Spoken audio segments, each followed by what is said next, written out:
क्या बेटी पैदा करना पाप है? बेटी पैदा होने पर मेरे शौहर ने मुझे दाँतों से काटा, जब तक कि मैं बेहोश नहीं हो गई।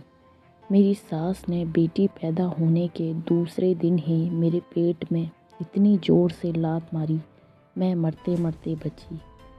पेट में बेटी होने पर मुझे ऐसी दवाई दी गई जिससे मेरी जान ही चली गई। मेरा नाम फ़ातिमा है। बेटे की चाह में घर वालों के कहने पर मुझे 5 बेटियां हो गई। मेरे शौहर का गुस्सा 7वें आसमान पर चला गया। पहले तो वह कहने लगे कि इस बच्ची को मार देते हैं। मैंने सख्त मना कर दिया। फिर उन्होंने कहा इसे किसी को बेच देते हैं। मैं अपने कलेजे के टुकड़े को किसी को देना नहीं चाहती थी। धीरे धीरे मेरे पति बहुत गुस्सा होने लगे। बच्चों के साथ और मेरे साथ भी मारपीट करने लगे। एक दिन तो हद ही हो गई। उन्होंने बच्चों को बाहर कर दिया और मेरी नवजात बच्ची मेरे साथ लेटी हुई थी। मेरे शौहर मेरे ऊपर आए और मेरे मुंह को अपने दांतों से काटने लगे। मैं चीखती चिल्लाती रही। बच्चे भी बाहर से दरवाज़ा पीटने लगे, रोने बिलखने लगे। लेकिन मेरे शौहर तो पूरा शैतान हो चुका था। उसे ना मेरी चीखें सुनाई दी, ना बाहर बच्चों की चीखने चिल्लाने की आवाज़ें। वो शैतान मुझे तब तक काटता रहा जब तक कि मैं बेहोश नहीं हो गई। मेरा पूरा मुंह खून से लथपथ हो गया। जब मैं होश में आई तो हॉस्पिटल में थी। मेरा पूरा मुंह टाँकों से सिला हुआ था। बताइए इसमें मेरी क्या गलती थी? मेरा नाम सोनम है। मैं बहुत अच्छे घर परिवार से हूँ। मेरी शादी भी बहुत अच्छे घर में, पढ़े लिखे परिवार में हुई थी। मेरी पहली संतान बेटी हुई। उसके बाद तो घर वालों का चेहरा ही उतर गया, यहाँ तक कि मेरे पति का भी। हद तो तब हो गई जैसे ही मैं हॉस्पिटल से घर आई तो मेरी सास ने मेरे पेट में इतनी ज़ोर से लात मारी, मेरी तो जान ही निकल गई।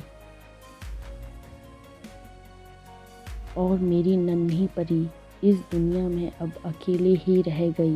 इन दरिंदों को तो ज़रूर सज़ा मिलनी चाहिए। क्या गलती थी इसमें मेरी नन्ही परी की, जो इसकी माँ को इससे जुदा कर दिया? मेरी सास भी तो किसी की माँ थी। क्या उसे तरस नहीं आया? मेरा नाम रूपा है। मेरी शादी एक गरीब परिवार में हुई थी, क्योंकि मैं भी एक गरीब परिवार की ही लड़की हूँ। यहाँ भी मेरे साथ वही होने वाला था। जो बेटे की चाह में बेटियों को कोख में ही मार देते हैं। मेरी पहली संतान बेटी थी। दूसरी होने वाली संतान क्या है, इसका पता लगाने के लिए मेरी सास मुझे एक दाई के पास ले गई। दाई ने मेरी सास के कान में पता नहीं क्या बताया और साथ ही में एक दवाई की पुड़िया भी दे दी। मेरी सास ने रात को दूध में मिलाकर मुझे वो पुड़िया खाने को दी और कहा इससे तुम्हारा बच्चा बहुत ही हष्ट पुष्ट होगा। जैसे ही मैंने दूध पिया, मेरे पेट में बहुत तेज़ दर्द होने लगा। मैं तड़पने लगी, ज़मीन पर गिर गई।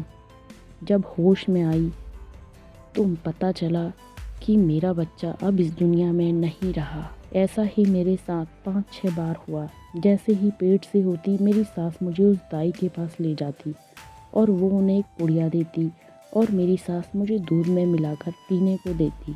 मुझे लगा कि ये मेरे बच्चे के हष्ट पुष्ट होने की दवाई है, लेकिन यह तो बच्चा गिराने की दवाई थी। अब की बार मैं यह दर्द बर्दाश्त नहीं कर पाई। दूध पीते ही मेरे पेट में बहुत तेज़ दर्द हुआ।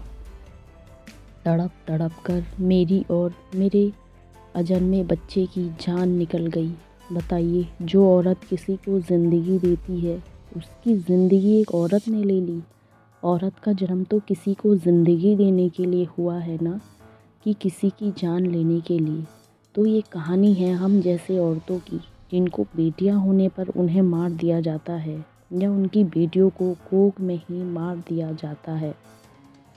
मैं एक औरत होने के नाते आपसे यह पूछती हूँ कि यूँ घुट घुट कर जीना अच्छी बात है? क्या आपके अंदर इतनी हिम्मत नहीं है कि आप अकेले ही अपने बच्चों को पाल सकें? समाज के लिए, परिवार के लिए, इज्जत के लिए अपनी ज़िंदगी दांव पर मत लगाइए। आपको भी खुलकर जीने का हक है।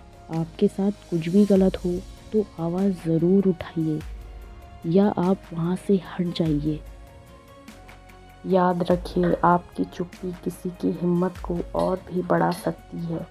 पाप करने वाला से ज़्यादा पाप सहने वाला भागीदार होता है। लोग अक्सर सीधे पेड़ को ही काटते हैं।